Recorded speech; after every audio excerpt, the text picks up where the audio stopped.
If every animal shelter that has already achieved no-kill status helped one other shelter to achieve a 90% no-kill benchmark, every shelter in every community would be no-kill. Find out how Best Friends and our amazing partners are striving to make that happen in today's Saving America's Pets.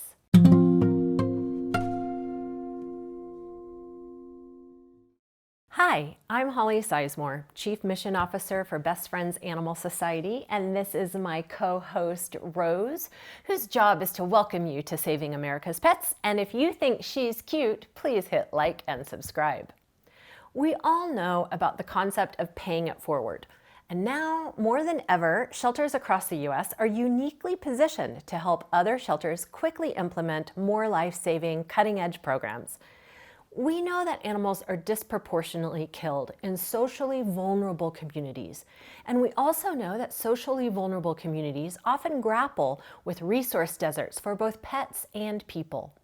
As people in animal welfare begin to talk about a shortage of dogs available for adoption in the Northeast, for example, beautiful puppies and kittens in more vulnerable places are at great risk of dying without ever having the chance at a home. The Best Friends Shelter Collaborative Project is designed to help all shelters by helping to make mentor matches and facilitating new partnerships between no-kill shelters and other shelters who are committed to getting there. Today, we are going to talk with Jill Mollohan, the Associate Director of Lynchburg Humane Society, and Jenna Arsenault, the Animal Services Manager at Catawba County Animal Services, about how together they were able to save more lives. Jill, Jenna, thank you so much for being here. Jill, first to you, how did this partnership start? Well, all started with Best Friends actually introduced Catawba Animal Services, Catawba County Animal Services, and Lynchburg Humane Society. They thought that we would be good partners, and we were kind of on the same page as far as our amounts of intakes per year. And we're relatively close together, about 4 hours apart. So that can be a challenge a little bit because it's a little further than we would love. But it was actually all of you guys at Best Friends that introduced us. Jenna, what have been the biggest surprises about this partnership? So the biggest surprise actually is how seamless the process went once we were able to get started, and how seamless the communication was without being face to face, and how these programs were able to launch, and how the Lynchburg Humane Society and Jill specifically have been able to help us 4 hours away without being, able to go face to face to each other. So I think that the biggest surprise is how easy this is actually launched.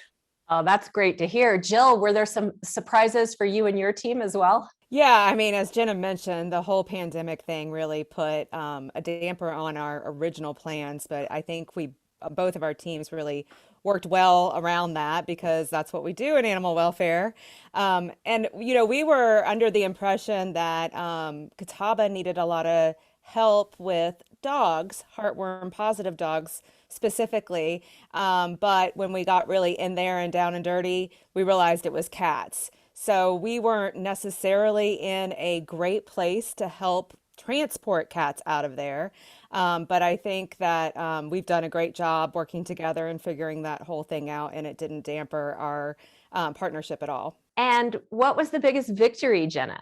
So I think our biggest victory thus far would definitely be our increased save rate over the last couple months. So we're seeing a huge difference in how many cats are leaving our building alive due to some of the new programs that we've implemented thus far. Jill, what were some of the challenges from your end? COVID and having to do this virtually, it was a huge challenge. But on top of that, which everyone is experiencing, is the constant staff turnover that Jenna has faced. We've had the same challenge. So having enough team members kind of have to be supportive of this program has been a challenge. But again, we made that work as well. And what was the biggest victory for your team? For our team was to see Jenna's team stop taking in healthy stray cats. Early on, the other biggest victory was seeing their presence on social media and the positive messages that they're putting out, and then in turn, the community support that's come from that. Jenna, let's talk a little bit about that community support. What's been happening? How has your community gotten more involved? So I think I'm going to key that up to our social media presence, which was something that I was very skeptical about diving into at first. The Catawba County Animal Services never really had a structured social media page before. So we didn't know what content was out there. What content do you put out there? Is there, a certain flow to it? How do you recruit more followers? What messages are you trying to deliver, and what messages do you want to deliver? And then the biggest thing with me was, how is the community going to respond to that? Especially from county taking back over a contract for an animal shelter. I think the community is feeling very involved in our shelter now. I think that we've been very transparent. We're sharing tons of good news. We're sharing adoptable animals. We're sharing success stories. And we're finding that the community loves it. I think our social media presence has helped with volunteer recruitment. It's helped establish new programs working with veterans to come into the shelter and work with some of our animals. It's brought the community into our building. Jill, what are you most excited about moving forward? This first huge step of not taking in healthy cats, healthy stray cats. And she's looking into resources to broaden some intake diversion strategies. TNR, there's some big things that are going to happen and can happen, and Jenna and her team will definitely make it happen. Well, clearly, Jenna, Jill has a lot of faith in you and your team. What are you guys most excited about moving forward? So I feel like some of the programs that we've been working on and putting into place and all the strategizing that we've been doing is actually starting to pay off. So I feel like the road's getting a little bit smoother. Yes. We're starting to see our satellite foster program get a lot more recruitment. So we're getting a lot of our neonates and more fractious cats are getting socialized, and these animals, they're getting out of the building, which is the most important thing.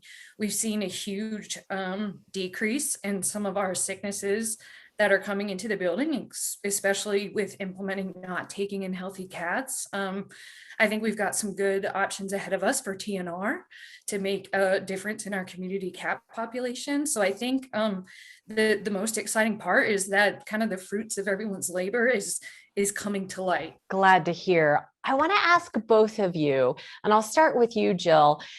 What advice would you give other agencies who are looking at doing a similar partnership? Don't ever give up. I mean, these partnerships will work out, and they work themselves out. We've done this through a pandemic.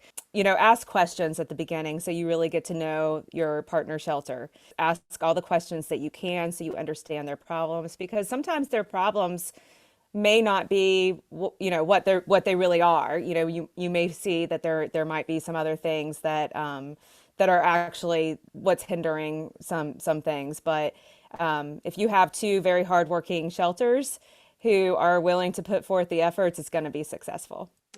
Great advice. Thank you. Jenna. Be transparent, be open-minded, be accepting of change. Take the inspiration that is given to you. Do not be afraid to lean on the mentors that are trying to help you. Don't be afraid to discuss your challenges and your fears. These are people who are some of the best in the business. They're not going to lead you in the wrong direction. They're there to help. That's what they want to do. I love it. Patient persistence. That's the key, right? Yes. I mean, this whole partnership is just about saving lives. And that's the most important thing that we can do together. Jill, Jenna, thank you so much for all the life-saving work you're doing and for being here today. Thank you and Best Friends for all of your support and making this happen. Thank you so much for having us, Holly. In the coming year, Best Friends will facilitate and support more shelter collaborative partnerships, and we are so grateful to all of our participating shelters for their commitment to collaboration and positive progress, because together we can save all the savable pets.